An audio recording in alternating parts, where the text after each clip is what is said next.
ये देखते हैं आज का जो हमारा नेक्स्ट टॉपिक है वो है मुंशी प्रेमचंद का जीवन परिचय। ठीक है, तो जैसा कि हम अपनी पिछली कक्षाओं में पढ़ चुके हैं कि जो मुंशी प्रेमचंद हैं ये हिंदी साहित्य के बहुत ही बड़े कहानीकार और उपन्यासकार हैं, इसलिए इन्हें हिंदी साहित्य का सम्राट कहा जाता है। यानी कि हिंदी साहित्य में कहानी और उपन्यास का क्या कहा जाता है, सम्राट कहा जाता है। ठीक है, तो आइए एक एक करके, जैसा कि हम जानते हैं कि मुंशी प्रेमचंद का जो जन्म हुआ था, इनका जन्म 31 जुलाई 1880 ईस्वी को वाराणसी के लमही नामक ग्राम में हुआ था। यानी कि वाराणसी के लमही नामक ग्राम में हुआ था। ठीक है, ये इनके जन्म के बारे में बताया गया। फिर बताया गया कि जो मुंशी प्रेमचंद हैं, बताया गया कि इनके दादाजी का, मुंशी प्रेमचंद के दादाजी का जो नाम था वो नाम था गुरु सहाय।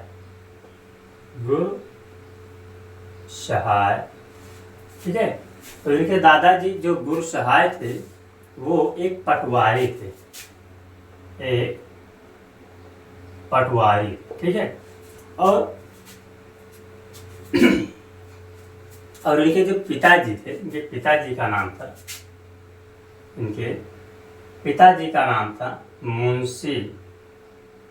मुंशी अजायब राय। तो ये जो मुंशी अजायब राय थे ये एक डाक विभाग में पोस्ट मास्टर थे। कहाँ थे? डाक विभाग में पोस्ट मास्टर थे। ठीक है, अब बताया गया कि इनकी जो इनके माताजी का जो नाम था, इनके माताजी का नाम था आनंदी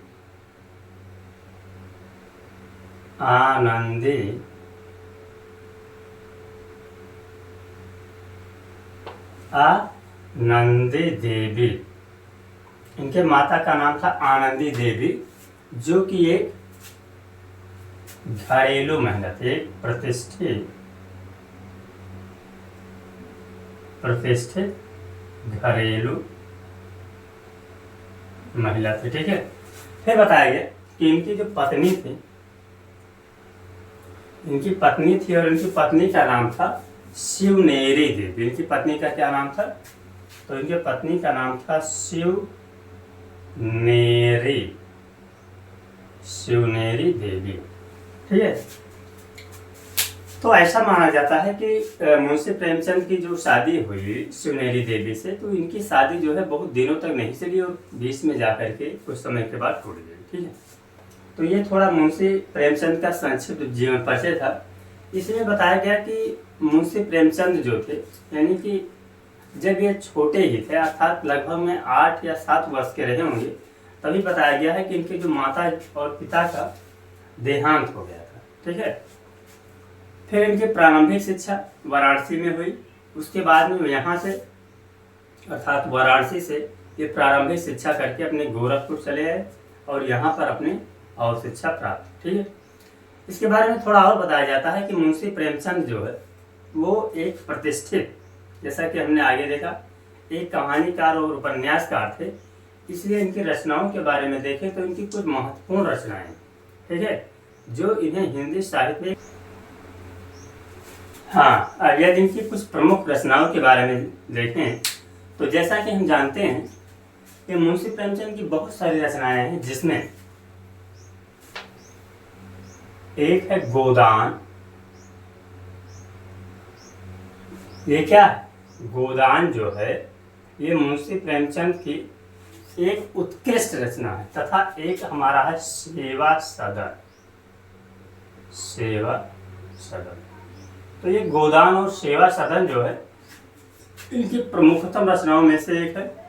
इसके अलावा इनकी बहुत सारी रचनाएं हैं, जैसे और रचनाओं की बात किया जाए तो जैसे गबन है, करबला है,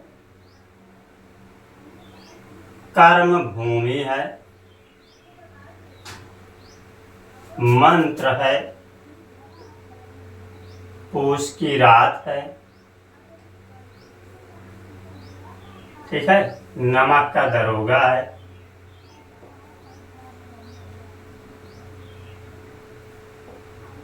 ईदगाह है, ईदगाह। ऐसे इनकी बहुत सारी रचनाएं हैं जो कि इन्हें हिंदी के कहानी और उपन्यास में एक प्रमुख स्थान दिलाती हैं। अब ऐसा माना जाता है, भाषा के बारे में देखो तो बताया गया है कि जो मुंशी प्रेमचंद थे ये हिंदी और उर्दू दोनों भाषाओं में अपने उपन्यास को लिखते थे। इसलिए बताया गया कि मुंशी प्रेमचंद का एक और नाम था जिसे हम कहते हैं धनपत राय श्रीवास्तव।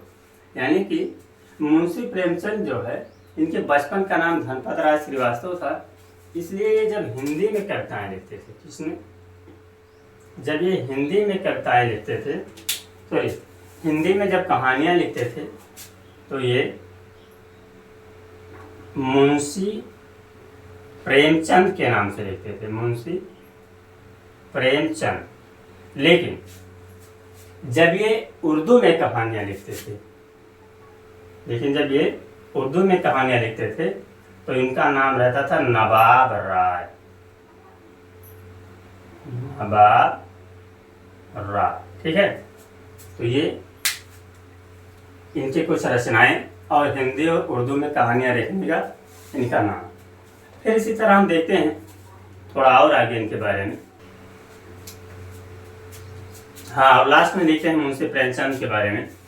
तो लास्ट में जैसे कि हम देखते हैं, जैसा भी हमने रचनाओं के बारे में देखा, तो ऐसा माना गया कि जो मुंशी प्रेमचंद की रचनाएं थीं, इन रचनाओं में इन्होंने समाज की प्रेरणा, लोगों के लिए या समाज के लिए किए गए संघर्ष, प्रेम की भावना एवं क्रांतिकारी जैसी विचारधाराओं को इन्होंने अपने लेखन शैली में उभारा। यानी कि इनका जो लेखन का कार्य था वो यही मुख्य बिंदु था, ठीक है। आगे देखा जाता है इनके निधन के बारे में। तो जैसा कि हम जानते हैं कि मुंशी प्रेमचंद का निधन 8 अक्टूबर 1936 ईस्वी को हुआ, ठीक है। तो यहाँ पर मुंशी प्रेमचंद की जो जीवन परिचय थी वो कंप्लीट हुई, ठीक है। तो इनका निधन बताया गया कि 8 अक्टूबर 1936 को हुआ। इनका जो जन्म हुआ वो 31